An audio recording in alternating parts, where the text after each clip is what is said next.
comme tout le monde, je pense. Hein. On n'est peut-être pas des parents parfaits, mais on aime nos enfants plus que tout. On s'est séparés avec Sophie il y a un mois et demi, à l'été 2014. Ça s'est bien passé. Tous les divorces ne finissent pas dans le déchirement. On s'était dit dans les yeux voilà, qu'on était qu'un couple, mais qu'on restait une famille. Voilà, moi je suis le... Ah, 1, 2, 1, 2, 2. C'est bon. Je voulais simplement ajouter une petite chose. Moi je suis le grand frère de Vincent. Je le trouve quand même très fort, mentalement, physiquement, parce que bon, il est bien entouré. Mais je ne sais pas si vous vous rendez compte quand même de la gravité de la situation. Ça fait 15 jours. Effectivement, 15 jours dans une vie, ça ne représente pas grand-chose. Mais 15 jours, quand vous n'avez pas de nouvelles de vos enfants, c'est franchement très compliqué, très difficile. Il met un point d'honneur à rentrer chez lui le soir couché dans sa maison, en espérant que le lendemain, ses enfants soient couchés dans le lit. Voilà, ou que sa femme revienne.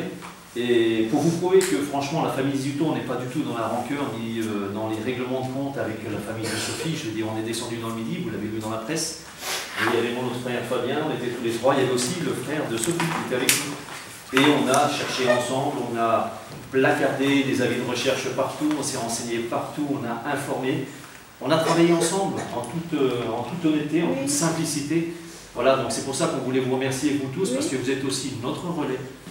Vous, grâce à vos petites initiatives, vos grandes initiatives, je veux dire, ça nous aide, ça nous est vraiment d'une grande aide précieuse.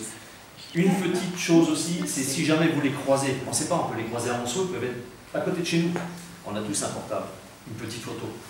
Une petite photo ou une vidéo. Comme ça, au moins, nous, on peut les identifier et on sait que c'est eux. Parce qu'on est descendu dans le Midi, effectivement, il y a beaucoup de gens qui avaient cru les voir, notamment dans une grande surface. Et c'est vrai que quand on était dans une grande surface, on a visionné la vidéo, c'était pas du tout eux. Voilà. Donc encore une fois, mille merci. Merci d'être venus ici nous écouter. Vous êtes notre relais, on compte sur vous aussi. On n'est pas tout seul et on vous en remercie. Voilà. Tourner. Moi, j'avais eu l'idée, après, elle n'est pas forcément folle, c'est de votre côté, mais surtout ne pas rentrer en conflit avec qui que ce soit, c'est essayer, entre guillemets, d'harceler vos opérateurs mobiles. Vous leur demandez sans arrêt, s'ils peuvent éventuellement, SFR, Orange, Bouygues, de balancer l'avis de recherche par SMS.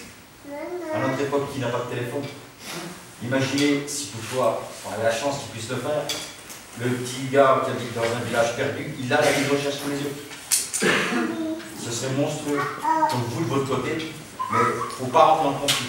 Et quand, comme le disait Vincent tout à l'heure, hein, quand on a des témoignages indésirables sur Internet, vous leur mettez un mot, mais arrêtez-vous là.